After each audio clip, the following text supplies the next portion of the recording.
하나님 말씀 보겠습니다. 하나님 말씀 마태복음 8장 1절에서 4절까지 말씀입니다. 자, 우리 함께 같이 봉독하겠습니다. 예수께서 산에서 내려오시니 수많은 무리가 따르니라. 한 나병 환자가 나와 절하며 이르되 주여 원하시면 저를 깨끗하게 하실 수 있나이다 하거늘 예수께서 손을 내밀어 그에게 대시며 이르시되 내가 원하노니 깨끗함을 받으라 하시니 즉시 그의 나병이 깨끗하여진지라. 예수께서 이르시되 삼가 아무에게도 이르지 말고 다만 가서 제사장에게 내 몸을 보이고 모세가 명한 예물을 드려 그들에게 입증하라 하시니라. 아멘. 따라합시다. 기적은 목적이 있습니다. 하나님의 기적은 반드시 목적이 있습니다. 그런데 그 목적은 우리가 생각하고 우리가 원하는 바의 목적이 아니라 하나님의 뜻과 하나님의 분명한 작전 가운데 이루어진 목적임을 믿으시기 바랍니다. 우리가 이 성경에 나와 있는 여러 가지 기적, 또한 이적이라고도 표현하기도 하고 표적이라고 말씀하고 있는 기적, 이 사건들이 어떻게 이루어졌는가 우리가 주변의 일들만 즉 사건이 기적이 이루어졌던 그 주변의 일들만 제대로 우리가 파악을 해도 오늘 절대로 우리는 신비주의자가 신비주의로 빠져나가지 않습니다. 기적만 바라보는 눈에 보이는 현상만 쫓아가는 신앙인이 되지 않는다는 거죠. 그런데 우리는 자꾸 그 기적의 열매, 기적의 결과가 무엇이었냐? 질병을 치료받았더라. 죽은 자가 살아났더라. 문제가 예를 들어서 해결됐더라. 여기에 집중하다 보니까 잘못된 기복적인 신앙과 신비주의자가 되어가기 쉽더라는 거죠. 지난주에 이어서 오늘 또 이 기적에 관한 말씀을 잠깐 하면서 우리가 조심해야 될 신앙관, 여러분들 스스로 이런 신앙관은 내가 가지고 있었는데 좀 문제가 있었겠구나 스스로 돌이키는 또한 그런 시간이 되었으면 합니다. 오늘 이 본문은 역시 우리가 또 잘 알고 있는 기적 중에 한 가지였습니다. 나병 환자, 이전에는 문둥병자라고도 표현했죠. 그 나병 환자를 고치시는 장면이 오늘 말씀에 기록이 되어 있는데 3절에 보시면 예수님께서 이 환자에게 내가 원하노니 깨끗함을 받으라 그랬습니다. 내가 원하노니 깨끗함을 받으라. 그런데 이 말씀은 사실 예수님께서 네가 깨끗하게 되는 걸 원해. 네가 이 약한 나병이라는 이 질병에서 노임받기를 원해. 라고 이렇게 말씀하신 건데 이건 예수님이 그냥 하셨던 말씀이 아니라 구약의 말씀을 근거로 해서 선포한 말씀이었습니다. 한번 보실래요? 레위기서 14장 2절에 9절까지 말씀입니다. 그 2절까지만 제가 읽어드릴게요. 나병 환자가 정결하게 되는 날의 규례는 이러하니 곧 그 사람을 제사장에게로 데려갈 것이요 제사장은 진영에서 나가 진찰할지니 그 환자에게 있던 나병 환부가 나았으면. 자, 예수님께서 내가 원하노니 깨끗함을 받으라 이렇게 3절에 말씀하셨는데 지금 레위기서 말씀 보니까 예수님이 지금 누구의 역할을 하고 있는 거죠? 그렇죠. 제사장의 역할을 하고 있는 장면이 바로 오늘 이 본문 마태복음 8장의 내용인데 그 제사장이 나병 환자를 치료한 이런 사건들과 치료 이후에 어떤 일을 해야 될 것인가를 기록한 말씀이 레위기서에 기록이 되어 있거든요.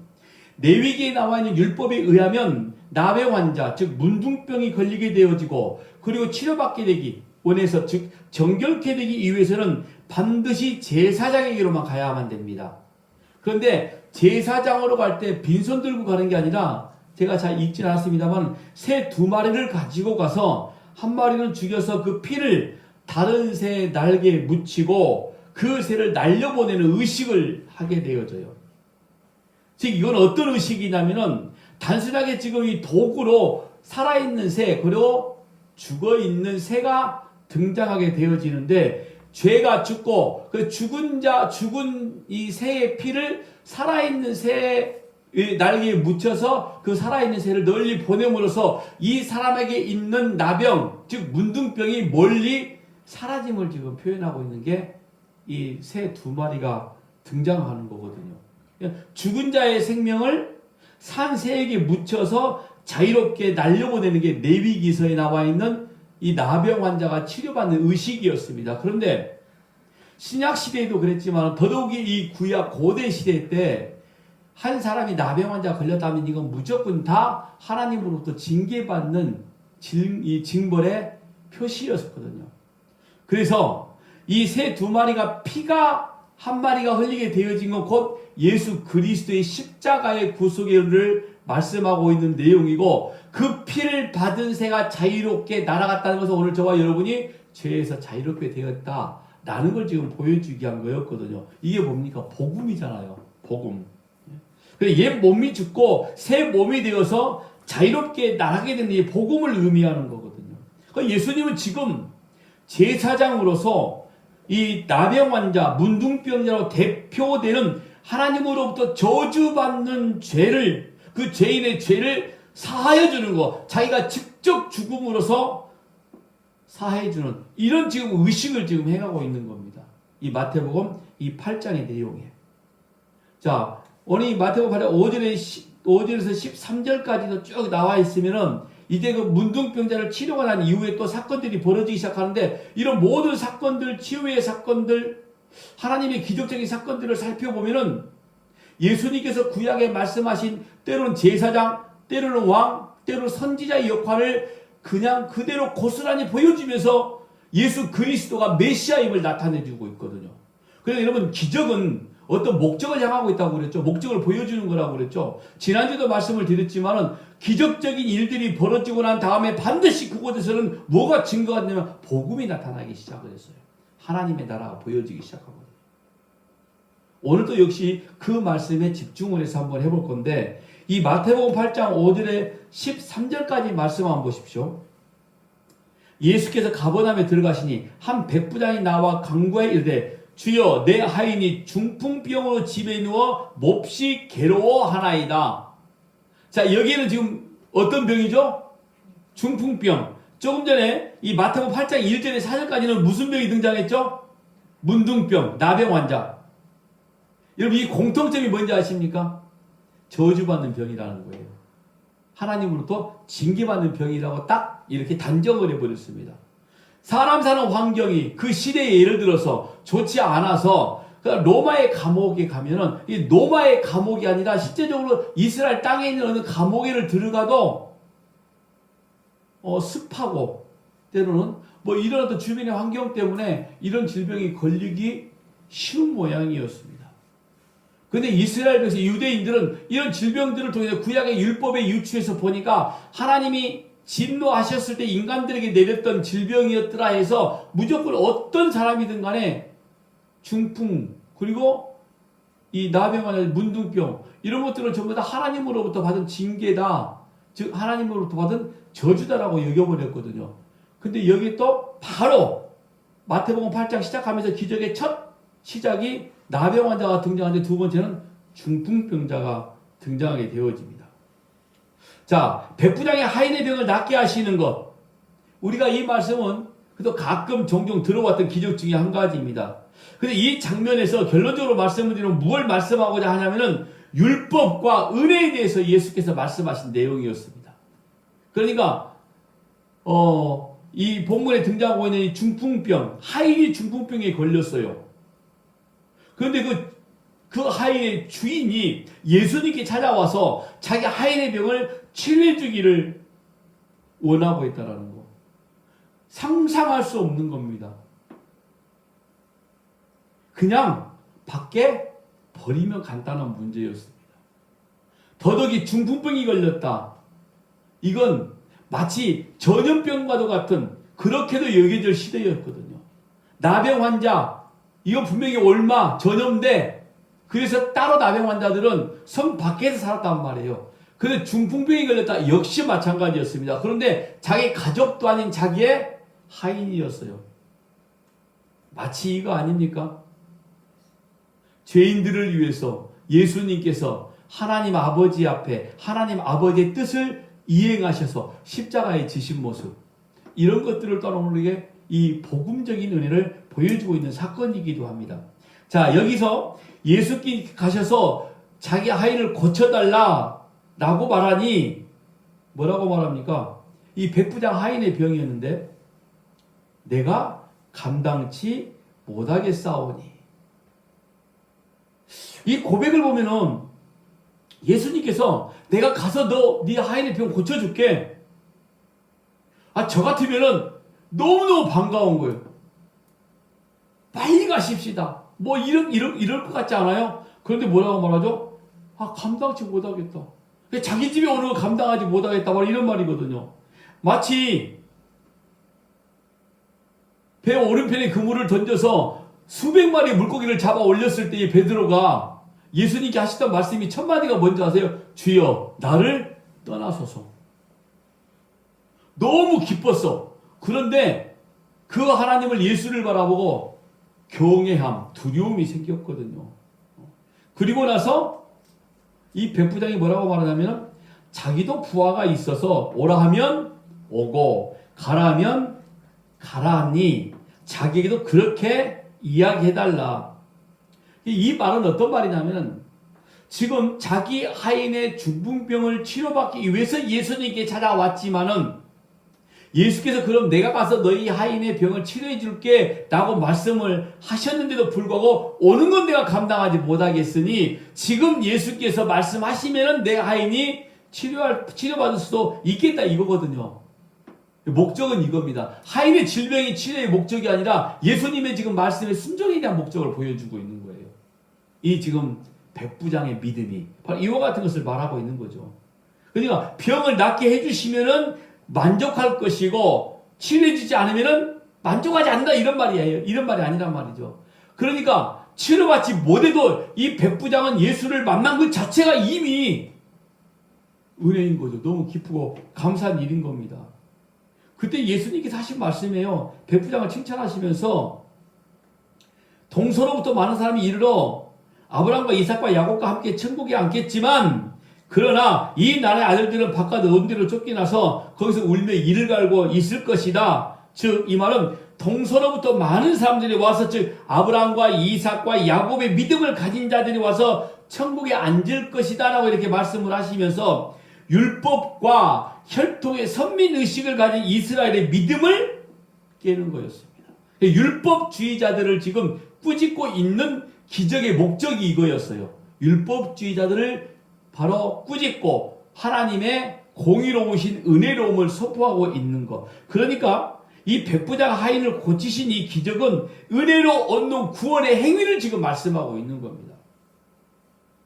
여러분들은 지금 지난주에 이어서 오늘 지금 두 기적을 잠깐 말씀을 나눴지만은 무엇을 봐야 되냐면은 기적적인 사건들을 통해 이 성경을 통해서 우리가 보고 있고 그리고 우리가 마음으로 내 것으로 만들어졌을 때에 기적의 결과 열매를 보는 게 아니라 하나님이 과연 이 기적을 통해서 무엇을 말씀하시고자 하느냐 이 하나님의 목적을 봐야 된다는 거죠. 우리는 이걸 보지 않으면은 신비주의, 기복주의로 빠져갈 수밖에 없는 겁니다. 그래서 이 백부장 하인의 중풍 이 병을 치료하시면서 유대인들이 가지고 있는 율법주의 어떤 그 선민의식들을 어김없이 깨버리는 겁니다. 그리고 하나님이 십자가의 구속의 은혜를 선포했던 기적이 바로 이 백부장 하인의 중풍병을 치료하신 사건이었더라. 제가 마태복음이 두 가지 말고 또 마가복음에 대한 이야기를 한번 해볼게요. 이제 그거 뭐 같은 기적인데 여러 가지 내용 중 몇 가지를 제가 지금 뽑아내서 이야기를 하고 있는데 마가복음 5장에 가면요 거라사 광인에 대한 이야기가 나옵니다. 이것은 귀신들의 소유였던 죄인들을 예수님께서 건져내셔서 제자를 삼으신 목적을 가지고 이 기적을 베푸신 사건인데 한번 볼게요. 마가복음 5장 1절에 8절까지 말씀 보니까 예수께서 바다 건너편 거라사인의 지방에 이르러 배에서 나오시며 곧 더러운 귀신 들린 사람이 무덤 사이에서 나와 예수를 만나니라. 그 사람은 무덤 사이에 거처하는데 이제는 아무도 그를 쇠사슬로도 맬 수 없게 되었으니 이는 여러 번 고랑과 쇠사슬을 메었어도 쇠사슬을 끊고 고랑을 깨뜨렸음이라. 그리하여 아무도 그를 제어할 힘이 없는지라. 자, 우리가 소위 거라사 귀신 들린 사람, 우리가 너 미쳤다 해서 광인 뭐 이렇게 표현하고 있는 사람, 그 사람에 대한 이야기입니다. 자, 먼저 이것은 단순하게 예수님이 귀신을 쫓아내는 기적을 행하시다 이걸 지금 보여주기 위함이 아니란 사실입니다. 자, 이 귀신 들린 사람에 대한 묘사를 잘 보면요, 첫 번째로 이 사람은 옷을 입고 있지 않는, 그리고 두 번째로 보니까 이 죄인들의 공통점이기도 하지만은 전혀 부끄럽거나 거리낌이 없는 거예요. 사람들이 자기를 뭐라고 하든 간에 진짜 신경 쓰지 않는 모습을 보여주고 있는 게 이 귀신 들린 사람. 이 사람의 표현이었고, 두 번째로 보니까 또 귀신 들린 사람이 무덤 가운데 산다고 이야기를 하고 있어요. 굳이 무덤 가운데 산다? 이걸 또 표기한 목적과 이유가 있는 거죠. 자, 무덤에는 누구만 가는 거죠? 죽은 사람만 가는 곳이에요. 자, 이건 무슨 말씀을 하고 싶은 거냐면 예수님께서는 지금 죽어 있는 자와 똑같은 모습을 가지고 있는 모습이 누구냐면 죄인의 모습이었거든요. 그들의 몸에서는 죽은 자의 시체 썩은 냄새가 아니라 죄로 쪄들어 있는 악한 자들의 냄새가 날 수밖에 없는 그런 존재. 당연히 죽은 자만 있어야 될 무덤. 자, 그곳에서 있는 모습을 살펴보게 되어지는데, 오늘 저와 여러분이 예수를 몰랐을 때에 악한 땅 가운데 마귀의 어떤 관계 가운데 놀고 있는 우리의 모습과 전혀 지금 다를 바가 없는 모습을 비유하고 있는 게 무덤 사이에서 살고 있는 이 귀신 들린 자라고 이야기를 하고 있고요. 그런데 또 이 사람을 보니까 이 귀신 들렸는데 굉장한 힘을 가지고 있어요. 쇠사슬을 끊어내는 힘. 굉장한 힘을 가지고 있다. 이걸 우리가 굳이 또 우리로 만약에 비유를 하고 이야기한다고 그러면 오늘 저와 여러분이 가지고 있는 힘이 뭡니까? 물론 믿음의 힘입니다. 그런데 우리가 믿음의 힘을 알기 이전에 세상적인 힘을 우리가 소유하기로 원했거든요. 또 세상적인 힘만이 가장 가치 있고 큰 힘이라고 생각을 해왔던 거, 뭐 돈, 권력, 명예, 지식 등등 뭐 이런 것들을 말하는 거죠. 즉 자기만을 위한 힘. 그런데 이 힘은 결국에 자기 자신을 파괴하는 힘이었거든요. 그래서 이 귀신 들린 사람이 힘이 있다 이 말은 오늘 저와 여러분이 세상적인 힘을 가지고 내 것으로 만들려고 노력하고 살고 있는 그런 자의 모습을 지금 비유적으로 말씀하고 있는 것이고요. 5절의 말씀 보니까 늘 소리 지르며 돌로 자기 몸을 해치고 있는 이런 모습이 나와 있습니다. 5절 말씀 보니까 밤낮 무덤 사이에서나 산에서나 늘 소리 지르며 돌로 자기의 몸을 해치고 있었더라. 자, 이런 상황이에요.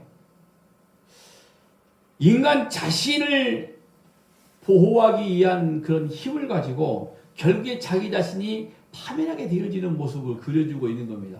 근데 여기에 사실은 무덤도 등장했지만 또 한 장소가 등장하는 게 산이라는 게 등장하죠. 잘 들어보세요. 혹시 기억나실 수 있을 것 같은데 산은 보편적으로 어디를 많이 표현하고 있다고 그랬죠? 성전, 예루살렘, 시온산. 자, 여러분, 세상적인 힘을 가지고 있으면서도 세상적인 힘을 구하고 있는 자이면서도 불구하고 그들은 하나님의 산에서 무언가 자기 욕심, 자기 세상의 힘을 위해서 얻고자 하고 있는 자들, 이런 모습 또한 여기에 그려져 있는 겁니다. 그러니까 우리가 예수를 알고 예수 그리스도와 함께 동행하고 있다라고 말하면서 무덤 사이에 있는 죽은 자와 똑같은 생활하고 있는 이 귀신 들린 자들처럼 세상적인 힘만이 나의 최고의 가치라고 여겨지고 있는 이런 삶을 지금 비견하면서 말씀하고 있는 거예요. 무덤 사이에 있는 자입니다. 그런 자들 또한. 오늘 저와 여러분이 예수 그리스도와 함께 동행하고 있다라고 이야기를 하고 있고, 오늘 저와 여러분이 이렇게 시간 예배를 하고 있는 모습을 통해서도 내가 하나님께 원하는 것이 세상적인 힘을 원하고 있다라고 그러면 오늘 저와 여러분은 산에 이때 어디에 있는 거죠? 무덤 사이에 있는 거예요. 죽은 자와 똑같은 행동을 하고 있다는 겁니다. 어디에 서 있을지 여러분들이 결정하십시오. 근데 서인호 목사는 여러분들의 발은 산에 있기를 바랍니다. 무덤 사이에 있는 것 같지만은 우리는 오늘 산에 있는 자, 하나님의 보호하심과 하나님의 은혜와 십자가의 구속 아래에 있는 자임을 믿으시기 바랍니다. 그런 삶들을 저와 여러분이 또 살아가야 되는 것이고요. 인간은 놀랍게도 자기 자신을 드러내고 싶어하는 것들 때문에 도리어 그것 때문에 자기가 파멸을 당한다는 거 참 모르고 있는 거거든요. 우리가 육신의 몸을 가지고 있으니까 이 땅 살아가는데 가장 필요한 게 세상적인 힘인 거 분명한 사실이지만 때로는 그것 때문에 우리가 엄청난 일을 당할 때도 있더라는 거죠.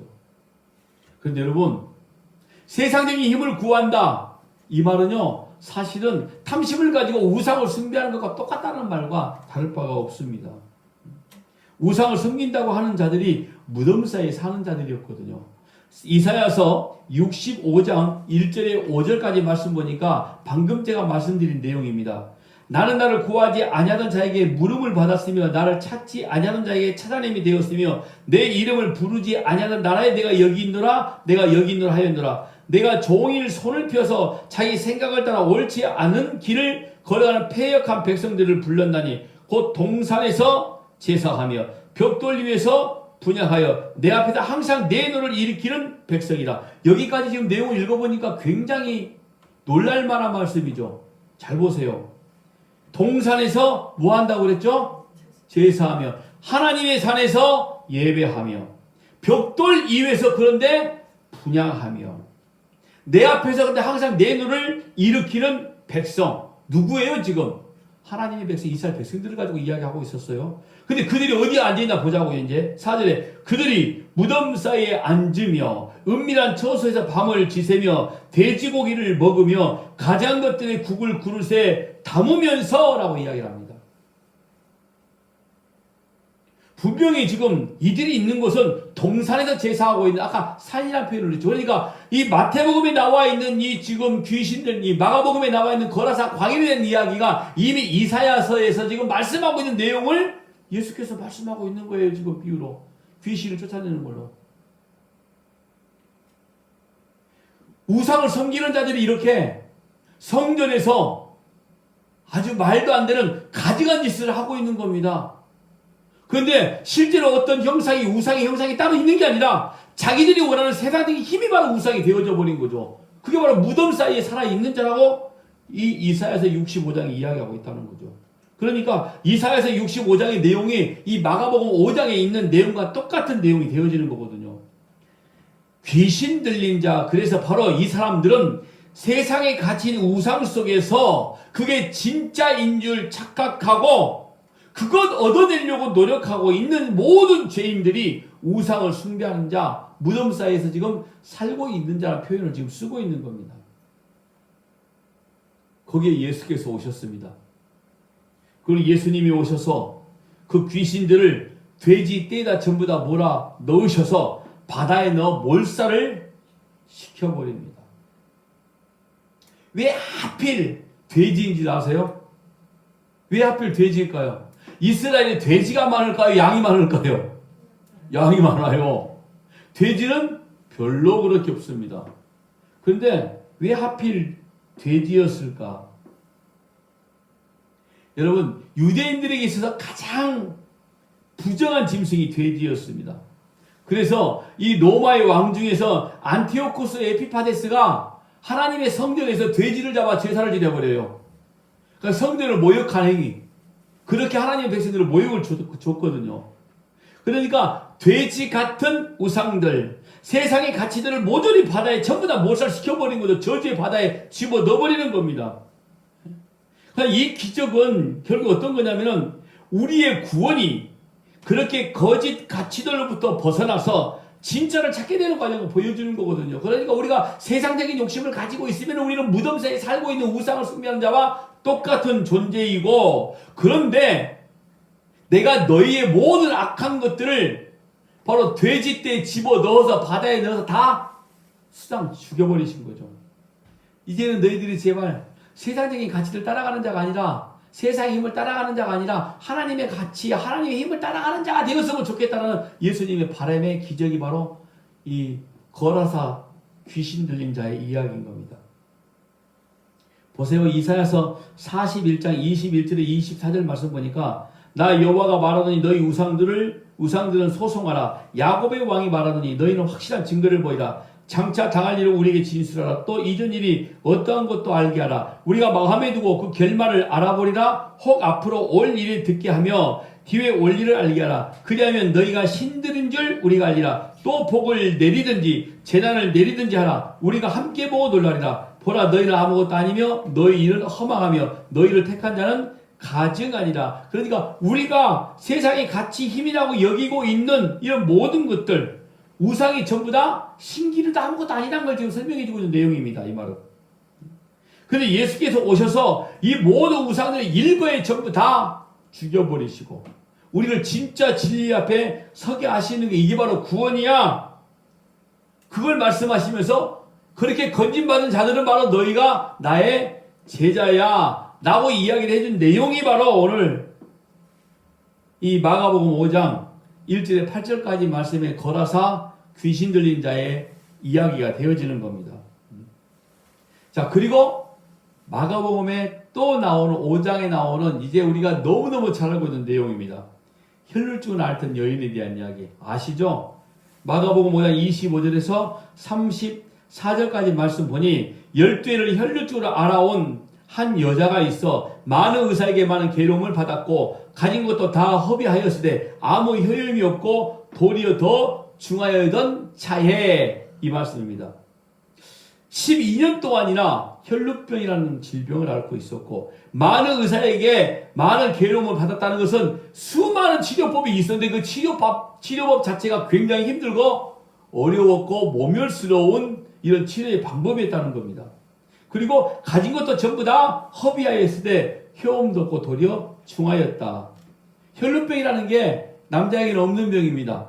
여자들에게만 있는 주기적인 정상적인 생리현상이 아닌 불규칙적이고 계속 지금 유출이 피가 나오고 있는 그런 병을 유출병이다 이렇게 말합니다. 여기 병이 더 중하게 되었다라고 이렇게 말하는 것은 마가가 지금 뭘 표현하고 있냐면은 아주 최악의 상태다 이거예요. 지금 곧 죽을 수밖에 없다 이런 말인 거죠. 그런데 여러분 역시 이 시대에 혈루병을 앓고 있다 그러면 이 여인 역시 부정한 여인이었습니다. 하나님으로부터 징계를 받는다는 소리를 들을 정도로요. 율법에 보니까 혈루증을 앓던 여인들을 부정한 여인이다 딱 취급을 해버렸습니다. 레위기서 15장 6절에 8절 유출병이 있는 자가 이게 바로 혈루병입니다. 앉았던 자리에 앉는 자는 그의 옷을 빨고 물로 씻을 것이요 저녁까지 부정하리라. 그러니까 혈루병을 앓던 여인이 이 자리에 서 있었으면은 그 서 있는 자리를 물로 다 닦아야 된다 이런 말인 거예요. 유출병이 있는 자의 몸에 접촉하는 자는 그의 옷을 빨고 물로 몸을 씻을 것이면 저녁까지 부정하리라. 그게 저녁까지 부정된 상태이기 때문에 저녁 이후에 사람들을 만나야 되는 문제입니다. 그 정도로 엄격한 지금 이 어떤 규칙이 정해져 있는 거죠.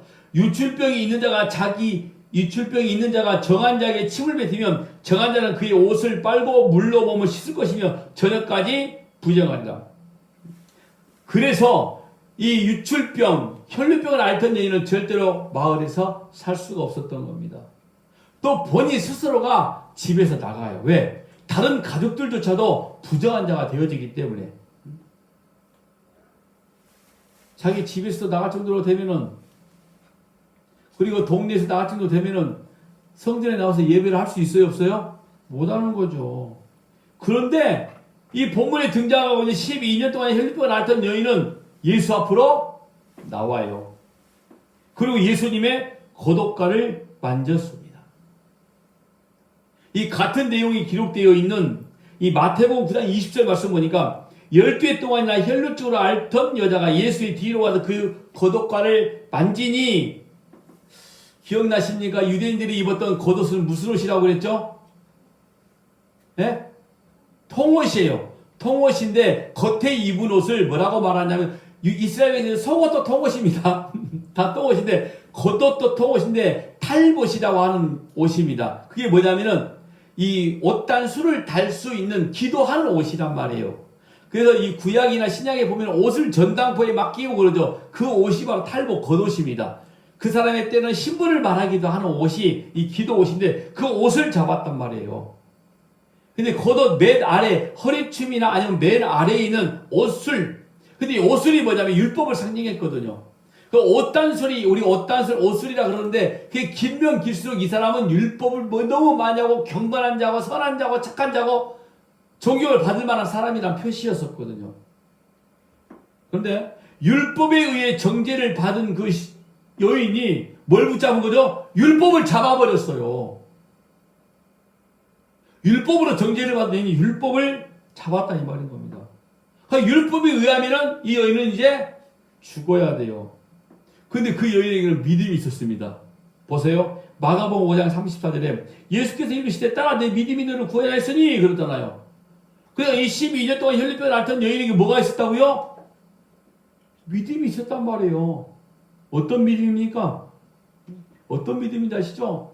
자신은 유출병으로 인해서 동네에서 쫓김을 당하고 죽을 수밖에 없는 사람인데 예수님을 붙잡았으니 예수님의 거룩함을 의지해서 살 수 있으리라는, 내가 죽어도 예수님의 구원이 무엇인지를 보여줘야 되겠다는, 그걸 지금 우리에게 말씀하고 있는 거죠. 믿음은 자기가 만들어낸 게 아니었고 하나님이 주신 선물이었기 때문에 그걸 가지고 있었어요.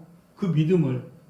30절 말씀 보세요. 예수께서 그 능력이 자기에게서 나간 줄을 곧 스스로 아시고 무리 가운데서 돌이켜 말씀하시되 누가 내 옷에 손을 대었느냐 하시니. 자, 여기에서 아주 재밌는 일들이 많이 벌어지고 있는 말씀이 이 말씀이기도 합니다. 보세요. 그 여인이 예수님의 옷과 그냥 율법을 만졌어. 근데 예수님께서 뭐라고 말씀하냐면은 내게서 뭐가 나갔다고요? 능력이 나갔다 그랬습니다. 자, 예수님이 능력이 나갔어. 영화에서 보면은 가끔 만화 영화나 아니면 SF 영화 보면은 또 마법이 나오는 영화에 보면은 사람 몸에서 뭐가 막 쫙 나가는 거 막, 혹시 그런 거 연상한 거 아니에요 지금? 저만 한 겁니까? 예수님이 능력이 100% 완충을 다 했어. 귀신을 쫓아낼 때마다 누가 와서 자기를 예수님 마침 만져버리면 능력이 조금씩 새어나가. 100% 완충했는데 밖에 나갔다 들어오시면은 한 10%밖에 안 남았어. 뭐 이런 능력을 이야기하는 건가요? 여기 능력이 과연 뭘 말할까요? 능력. 아, 저기다 적어졌구나. 디나미스. 문자적으로 상징적으로 힘이나 권세를 말하는 게 능력입니다. 마치 무슨 영화에 나와 있는 뭐 에너지 같은 뭐 이런 것들을 말하는 게 아니에요.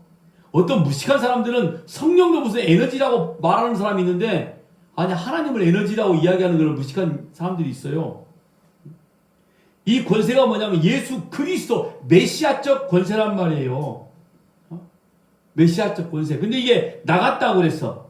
엑셀코마이란 말, 이거 상징적으로 썼던 단어입니다. 이 나갔다 이 단어가 두 단어가 되어지는데 에크, 엘코마이. 에크라는 게 뭐냐면은 밖에서, 이게 안에서 밖으로 나가는 거. 근데 엘코마이, 존재하다. 그러니까 예수님 안에 있는 것이 밖으로 보여졌다 이 말인 거죠. 그러니까 예수님 자체가 하나님이시니까 하나님이심을 보여준 거예요. 그리스도이심을 보여준 게 바로 내게서 능력이 나갔다라고 이렇게 표현한 것이지, 예수님 몸 안에 있는 어떤 희한한 에너지 같은 힘들이 쫙 빠져나갔다 이게 아니에요. 무슨 배터리가 쓰여지고 방전되듯이 나간 것처럼 이야기를 하는 사람들이 있는데, 그게 아니라 죽어야 할 부정한 자가 죽고 예수 그리스도의 권세로 새로운 사람으로 살아나게 되어지는 부활을 설명해 주는 내용이에요, 이 말씀이. 이게 바로 12회를 12년 동안 혈류병을 앓던 여인의 모습이다. 바로 이런 말인 거예요. 어떤 사람들이 가끔 이런 이야기 하잖아요. 마치 내가 누구를 위해서 막 기도했는데 내 온몸이 막 기력이 다 빨려나간 느낌이 든다. 그건 진짜 말 그대로 그 사람 느낌인 거예요. 기력이 빨려나가기 무슨 기력이 빨려나가요. 그래서 그 사람이 살아나고 질병을 치료받는다고? 그런 말씀들의 근거를 어디에서 찾냐면 바로 여기에서 찾는다니까요. 기도했더니 뭐가 저 기도 받는 사람도 똑같은 소리 하고 있죠. 뭔가 훅 뭐가 들어오더라. 그러니까 기도 안수를 했어. 안수를 내가 했더니 내 손에서 뭔가 훅 쑥 나갔어. 이게 뭐가 나간 거? 능력이 나간 거. 이 사람은 훅 들어왔어. 능력을 받았어. 근데 그 능력을 받았는데 왜 질병이 치료받아? 능력 그대로 있어야지. 이게 너무 우리는 성경을 가지고 아주 그냥 기가 막힌 무속신앙만을 만들어 내버리는 거예요. 하나님의 능력, 하나님의 모든 능력, 이건 다 하나님 존재를 말씀해 주고 있는 거예요. 존재 가치를 말하고 있는 것이지 뭔가 희한한 이런 것들을 힘 같은 걸 말하는 게 아니라니까요. 그러니까 지금 이 예수님께서 말씀한 건 뭐냐면은 내가 그리스도임을, 메시아임을 그 여인에게 지금 나타냈다, 보여줬다. 바로 이런 말인 거예요. 뭐가 능력이 빠져나가는 게 아니라. 그 말씀을 제가 지금 여러분들에게 드렸던 이 말씀을 어떻게 우리가 이야기할 수 있냐? 지금 성경에 나와 있는데 바로 뒤에 마가복음 5장 32절에 33절 말씀 보면 예수께서 이 일을 행한 여자를 보려고 둘러보시니 여자가 자기에게 이루어진 일을 알고 두려워하여 떨며 와서 그 앞에 엎드려 모든 사실을 여쭈니. 자, 예수님의 옷가를 만졌을 때에 이 사람이 유출병이 치료받았어요, 안 받았어요? 치료받았단 말이에요. 그런데 이 여인은 지금 여자가 자기에게 이루어진 일을 알고 유출병이 지금 딱 끝나버렸어. 끝나버렸는데 왜 두려워요?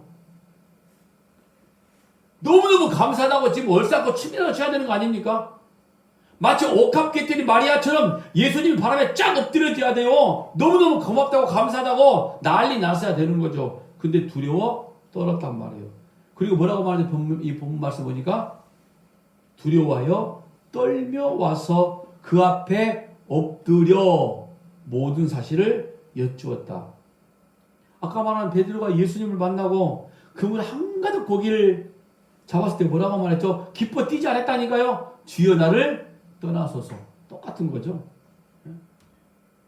조금 전에 백부장이 예수님 내가 감당치 못하겠사오니 이렇게 말한 건 똑같은 거예요. 하나님의 구원을 바라본 자, 하나님의 놀라운 믿음의 역사를 직접 체험하는 자, 이런 자들의 반응은 뭐냐면요, 주여 나를 떠나소서예요. 가장 큰 감격의 표현인 겁니다. 지금 죄인들이 하나님의 영광을 바라보게 되어지고 경험하게 되어지면 경외감이 생기는 거거든요. 세상에 나 같은 자를 구원해 주셨어. 혈루병 같은 여인의 이야기인 거죠. 즉 구원에 대한 이야기인 거죠. 자기의 새로운 생명을 주신 걸 지금 말씀해 주고 있는 겁니다. 이 12년 동안 앓던 여인, 어떻게 해서든지 우리는 하나님 앞으로 나와서 하나님을 잡아야 치료받습니다. 이걸 말하는 게 아니라 구원에 대한 이야기를 한 거예요. 율법에서 말씀하고 있는 누구요? 그리스도를 지금 말씀하고 있는 거예요. 구원에 대한 이야기. 그러니까 우리는 이런 기적적인 사건들을 바라보면서 자꾸 기적의 열매에 집중을 해버리는. 그렇지만은 하나님이 원하신 것은 이 기적의 열매를 가지고 말씀하고 있는 것이 아니라 하나님의 목적을 지금 바라봐야 되는 거거든요. 하나님의 목적이 뭡니까? 구원의 기쁨, 이 부활에 대한 이야기라는 거죠. 자, 그런데 사실 이 12년 동안 혈루증 앓던 여인을 만나실 때에 예수님이 가고자 하는 목적지가 따로 있었단 말이에요. 그게 누구냐면 무슨 목적지냐면 회당장 야이로의 딸이 죽어가고 있었기 때문에 그 지금 야이로의 딸을 지금 치료하기 위해서 그 딸을 보러 가기 위해서 가는 도중에 이 여인을 만난 겁니다. 그런데 이 여인을 만나서 지금 예수 그리스도가 너희들이 기다렸던 메시아임을, 구원자임을, 부활에 대한 설명을 보여준과 동시에 야이로의 딸은 죽어버렸어요. 마치 여러분 이 나사로가 병들었나이다 라고 말씀했을 때에 예수님은 바로 나사로를 만나러 가지 아니하시고 일부러 이태를 이유했던 그 사건과 똑같은 내용이 이야기인 거예요. 지금 마가복음 5장 34절 35절 말씀 보세요. 예수께서 이르시되 딸아 내 믿음이 너를 구원하였으니 평안히 가라. 내 병에서 놓여 건강할지어다. 아직 예수께서 말씀하실 때에 그러니까 회당장 야이로의 딸을 만나러 가는 도중에 지금 이 12년 동안 앓던 여인, 혈병을 앓던 여인을 만나서 이야기하고 있는 도중에 회당장 집에서 사람들이 와서 말하에 당신의 딸 죽어버렸다. 이 말은 무슨 말이냐면 예수 올 필요 없다 이런 말인 거죠. 더 이상 예수 귀찮게 하지 마. 죽어버렸다니까 이제. 예수님께서 이미 병이 난 혈루증 앓던 여인에게 굳이 딸아 내 믿음이 너를 구원하였으니 평안히 가라. 내 병에서 놓여 건강할지어다 말씀하신 것은 결국에 누구에게 지금 말씀하고 있는 겁니까? 네? 이미 지금 예수님께서는 능력이 나간 걸 아셨다고 그랬죠. 그러니까 이미 여인은 지금 구원을 받은 걸 알고 있단 말이에요. 자, 그냥 말씀대로 치료받은 걸 알고 있어. 근데 굳이 또 이야기하고 있다니까요. 딸아, 내 믿음이 너를 구원하였으니 평안히 가라. 내 병에서 놓여 건강할지어다. 이 말씀을 가지고 그러면은 예수님께서 내 몸에서 능력이 나간 걸 알았다라고 말했을 때는 이 혈류병 앓더니 치료받지 못했다 이렇게 말하면 큰일 납니다. 이건 결국에 좀 누구를 위한 말이냐면은 회당장 야이로에게 하는 말이에요. 그래서 연결된 이 사건들이거든요. 그래서 36절에서 한 번 더 야이로에게 바로 믿음을 강조하는 거죠. 예수께서 그 하는 말을 곁에서 들으시고 회당장이 이르시되 두려워하지 말고 믿기만 하라. 여러분 어떤 지금 메시지를 주고 있냐면 야이로가 예수님을 알았던 것은 예수님의 소문을 들어서 알 수 있었던 거거든요, 사실. 그리고 그 소문이 믿겨졌단 말이에요. 귀신들을 쫓겨나게 귀신을 쫓아내고 죽은 자를 살리고 모든 질병을 치료하시는 그 예수님을 이미 그는 귀로 들었어. 그리고 귀로 들었던 사건을 그는 마음으로 믿어버렸어요. 여기에 제가 설교학적으로 이야기할게요. 믿음은 여러분 들으면서 나기 시작합니다. 성경이 말씀하죠. 오늘 저와 여러분의 믿음이 하나님의 말씀을 듣지 아니하면은 하나님의 말씀 안에 있지 않으면 절대로 성장할 수 없습니다. 40년 다녀도 소용없습니다. 아니 100년 다녀도 소용없는 거죠. 진리를 진리로 들을 만한 시간, 하나님의 말씀을 들었을 때, 순종했을 때 그 말씀이 힘이 있는 디나미스, 능력이 있는 거죠. 그렇지 않으면 그냥 문자예요. 그냥 말씀을 드려야 된다 이 말인 거죠. 그것도 진짜 말씀을, 진리를. 그런데 여러분 야이로의 상황을 가지고 한번 이야기를 한번 해보면 이 믿음은 고난을 통해서 살아있는 믿음으로 점점 더 변하기 시작하네요. 야이로는 믿고 자기 집으로 가는 길에 한마디로 믿음의 시대를 만나게 되어지는 거예요. 누구를 만납니까? 12년 동안 혈류병 앓던 여인을 만나잖아요. 1시간 급해 빨리 가야 돼. 예수님 모시고 그래야만 자기 딸 살릴 수 있어. 근데 갑자기 듣다 보다 처음 본 그것도 유치병 걸리니 하나님으로부터 징계받는 이 병 걸린 여자가 탁 태어나서 예수님을 잡아버리잖아요. 안 놔주네. 근데 예수님도 또 뿌리치고 떠나가지도 않네. 예수님도 이미 알고 있는데도 불구하고 아마 서목사가 만약에 야이로의 모습으로 딱 그 현장에 있다라고 그러면은 진짜 속 터질 것 같아. 나 예수님 손 잡고 빨리 갑시다 하고 막 질질 끌고 갈 것 같아. 내 딸 죽게 생겼는데 지금 남의 지금 사람 죽은 게 무슨 상관이 있어 내가 지금. 근데 이 야속한 예수님은 또 안 가시네. 더더욱이 같이 이야기를 하시네. 그런 와중에 그 집에서 와가지고 당신 딸 죽었어? 입에서 욕 튀어나올 것 같아. 여러분 이 상황 속에서 예수님이 믿음을 원하셨어요. 마치 우리를 막 절망의 절망권에 막 밀어넣고 있는 이런 모습이거든요 지금. 나사로의 누이들에게 일부러 늦게 가시고는 너희가 믿으면 하나님의 영광을 보리라 하신 것과 똑같은 거예요. 본인이 일찍 가서 살려주면 되는데 세상에 너희가 믿으면 하나님의 영광을 보리라? 아니 내가 안 믿어도 와서 하나님의 영광 보여주면 안 되나? 예수님이 이러실 때 있습니다 여러분. 왜 그렇게 예수님은 우리를 그렇게 절망 가운데 몰아넣으시고 난 다음에 거기서 믿음을 요구하실까요? 도구선생님 우리 지난주에 질문했던 내용 똑같은 거죠. 왜 그렇게 어려운 문제를 허락해 주시고 왜 어려운 문제를 해결하라고 믿음으로 해결하라고 왜 이렇게 말씀을 하시냐. 어차피 해결해 주실 거면서 왜 고난을 허락해 주시느냐. 저와 여러분의 믿음이 성장해야 하기 때문에 자라나야 되기 때문인 겁니다. 내가 현재 가지고 있는 믿음이 아니라 지금보다 더 나은 믿음을 오늘 저와 여러분이 가지고 있어야 되는 거예요. 그러면서 하나님이 하시는 일들을 잘 봐라고 보여주는 거죠. 네가 하는 일 아무것도 없지 이걸 보여주는 거 아닙니까? 그래서 우리가 고난 가운데서 또 기도하고 말씀 가운데 있어야 되는 거죠. 오늘 저와 여러분의 믿음은 자라고 자라서 사망을 이길 수 있는 믿음으로 커야 되기 때문에 우리 안에 그런 실력이 있음을 예수님은 증명해 내보아라 라고 이렇게 말씀을 하는 겁니다. 이 악한 질병, 악한 죽음을 이겨낼 수 있는 이 시험은 딱 한 가지입니다. 믿음으로만 가능한 거죠. 믿음은 근데 말씀을 들어야만 가능한 거고요. 그렇게 오늘 저와 여러분의 믿음이 커나갈 겁니다. 그러니까 여러분들이 매일매일 말씀을 보고 있는 거 너무 중요한 거겠죠. 말씀을 듣고 보고 알아야 오늘 저와 여러분의 믿음이 성장할 수 있기 때문에 그런 겁니다. 세상 모두가 나를 버린다 할지라도 하나님의 말씀을 보니까 하나님이 나의 아버지시더라 라고 그 아버지를 붙잡는 거예요. 절망 가운데서도. 그건 성경 가운데 있어야 된다. 보세요. 왜 하나님이 아브라함에게 자식 이삭을 주시겠다라고 약속을 하시고 100살 될 때까지 기다리냐고요. 더더욱이 그것도 사라가 아이 낳지 못할 몸이 될 때까지 기다리신 거 아닙니까? 그러니까 도저히 인간의 상태로서는 불가능하다라고 여겨질 때까지 하나님은 끌고 가십니다. 근데 왜 그랬어요? 아브라함의 믿음을 보시기 위함이었어요. 그렇게 된 독자 이삭을 죽여라고 이렇게 말씀하신 하나님 얼마나 야속합니까?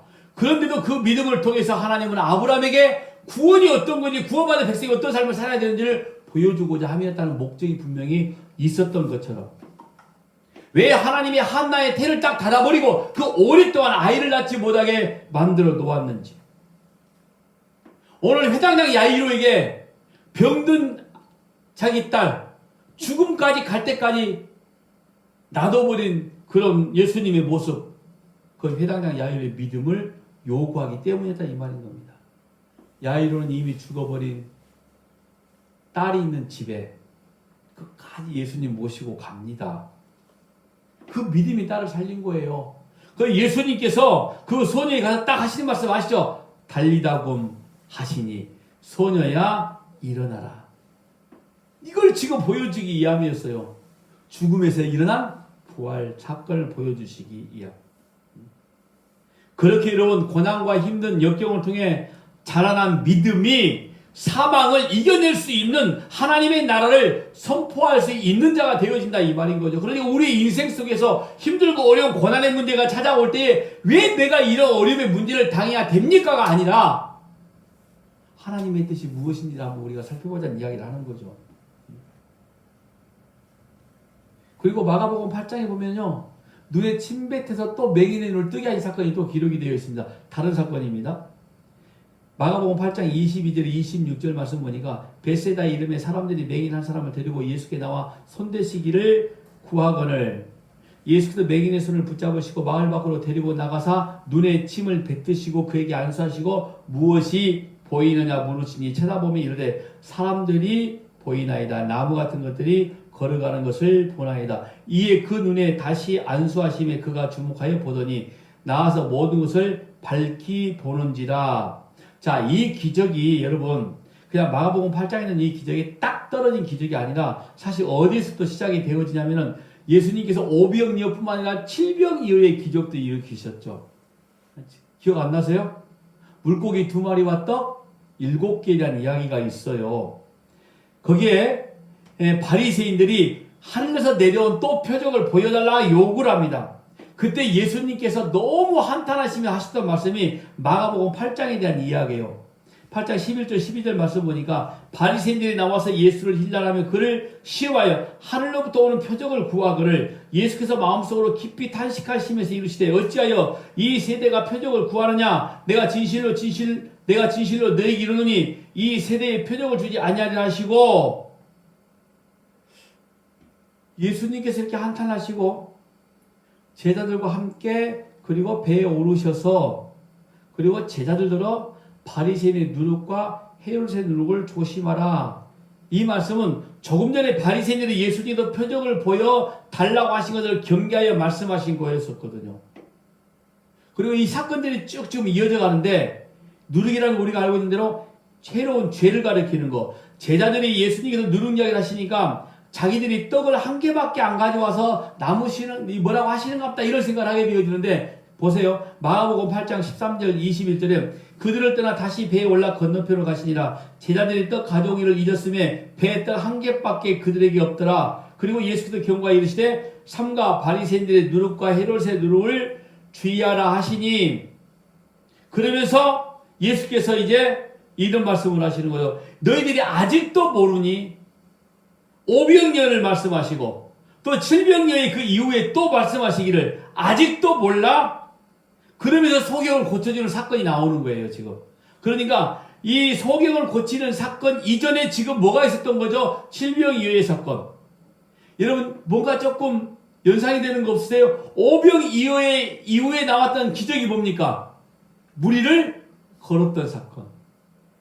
그리고 칠병이어의 역시 마찬가지로 이제는 또 이 바다 위로 예수께서 이 사람들을 보내고 만들고 난 다음에 떡 한 개밖에 못 챙겨온 이 제자들이 우리가 떡 한 개밖에 가지고 오지 않아서 예수께 우리를 혼내실 것이다 라고 말했을 때 이 미련한 사람들아, 내가 지금 그걸 말하는 게 아니잖아. 오병이어 때 내가 한번 설명해 주는데 아직도 몰라. 이걸 가지고 또 말씀하시면서 소경을 치러주신 사건이었거든요. 잘 들어보세요. 이겁니다. 예수님께서 오병이어나 칠병이어로 많은 군중들을 먹이신 것은 바리새인들이나 똑같은 제자들이나 그들의 생각처럼 이 땅에서 잘 먹고 잘 살게 해주실 것이 아니라, 이게 메시아 나라, 즉 하나님의 나라가 아니라 진짜 참 떡이신 예수 그리스도만이 너희들의 영적 굶주림, 영적 목마름을 해결할 수 있는 존재다. 이걸 지금 보여주시기 위함이었던 거죠. 그러니까 자꾸 나한테 표정 이야기 하지 마. 이 눈을 뜨게 한 거, 세상 가운데 있는 자가 하나님을 바라보게 되는 거, 이거 너희들 같은 무지한 자에 대한 이야기야. 그러니까 소경을 눈을 뜨게 만드신 것은 지금 표정만 달라고 하는 유대인들에게 보여준 사건이고, 떡 한 개밖에 없어. 우리가 떡 한 개밖에 못 챙겨왔는데 예수께서 떡 달라고 뭐라고 말씀할까? 이거 큰일 났다. 세상적인 떡에 관심 있는 사람들에게 지금 보여준 사건이 바로 소경을 눈을 뜨게 한 사건이다, 이 말인 거예요. 그런데 우리가 이 사건들을 그러니까 같이 봐야 되는 거죠. 오병이어와 무리를 거르신 사건과 칠병이어와 소경이 눈을 뜨게 한 사건을 같이 보는 겁니다. 따로따로 보는 사건이 아닌 거죠. 자, 그런데 소경이 눈을 뜨게 하시는데 신랑 못에 가서 눈을 씻으라고 말씀하시던 것과 똑같은 이야기를 하시죠. 똑같은 방법, 침으로 눈에 바르시고, 그런데 예수님이 침을 뱉다 진흙으로 이기시고 신랑 모대가 눈을 씻으라고 말씀하신 것과 오늘 본문에 이 말씀에 나와 있는 예수의 침으로 또 눈을 바르신 사건 똑같은 거 어떤 의미입니까? 예수님 자신이 그에게 들어가는 사건들이었거든요. 그러니까 예수님 자신이 바로 그와 연합했던 사건들을 보여주고 있는 게 침을 뱉어서 진흙에 바르시고 진흙을 이겨 눈에 바르시고 그리고 직접 침을 눈에 바르신 것은 그 죄인과 하나가 된 연합된 사건을 지금 보여주는 겁니다. 그런데 여기는 조금 다른 모양이 나옵니다. 처음에는 그 소경이 잘 보지 못하죠. 너 보이니라고 물어보니까 사람을 보고도 나무가 걸어가는 것처럼 보입니다. 예수께서 또 안수해서 칠해주시죠. 그때서야 잘 보이게 됐다는 거죠. 저는 이 말씀을 가지고 이렇게 한번 이야기를 해보고 싶은 거예요. 예수님께서 예수님의 제자를 보고 유대인들을 보니까 너무 답답한 거죠. 오병이어를 통해서 충분히 설명이 됐다라고 생각을 하신 것 같아. 그리고 바다 이외에 있는 물 위에서 충분히 또 설명을 해주셨어. 근데 칠병이어를 일으켜야 되니까 또 표정을 달라고 하는 유대인들이 있고, 그래도 오병이어 때는 12광주를 가지고 와서 그들이 누룩이나 떡이 없는 걸 걱정을 하지 않았는데, 칠병이어 이후에는 떡 한 개밖에 못 챙겨왔기 때문에, 야, 또 일용할 양식 또 떨어졌다. 이거 큰일 났다. 이걸 지금 염려하고 있는 세상 힘, 입으로 들어가는 양식, 이걸 걱정하고 있는 제자들에게 말씀하신 내용 아닙니까? 너희들 그렇게 보고도 모르니? 이게 우리의 모습이 그런 거죠. 하나님의 기적을 바라보고도 목적이 분명히 있음을 바라보면서도 불구하고 우리는 여전히 지금 목적의 결과만을 가지고 이야기하고 있는 거죠. 목사님, 그래도 무조건 나는 질병을 치료받는 게 내 목적이에요. 아무리 떠들어봤자 그렇게 말한 제자들이나 우리나 똑같은 거죠. 진리 앞에 세우신 사건들이거든요. 이와 같은 일들은 진리를 시각적인 걸로 보여준 사건이었던 겁니다. 그런데 어떤 메시지가 있냐면요, 2번이나 안수해 주셨다는 것은 너희들이 이렇게 멍청하고 미련하고 답답하지만 그래도 나는 너희들을 기다리고 있어, 이런 것 같아요. 그래서 2번째 또 안수하시고, 한 번 안수해서 능력이 조금밖에 안 나가서 2번째 안수하니까 능력이 많이 나가서 눈을 뜨게 본 게 아니라 우리같이 미련하고 답답하고 속 터지니까, 그런데도 불구하고 예수님께서 기다려주신 모습을 이 말씀에서 우리에게 지금 표현하고 있지 않나, 이 생각이 드는 거예요. 저는 이 말씀을 보시면서. 근데 가만히 우리 신앙생활을 보니까 우리가 알면서도 답답하게 행동하지 못하는 경우가 허다하게 많이 있는 거죠.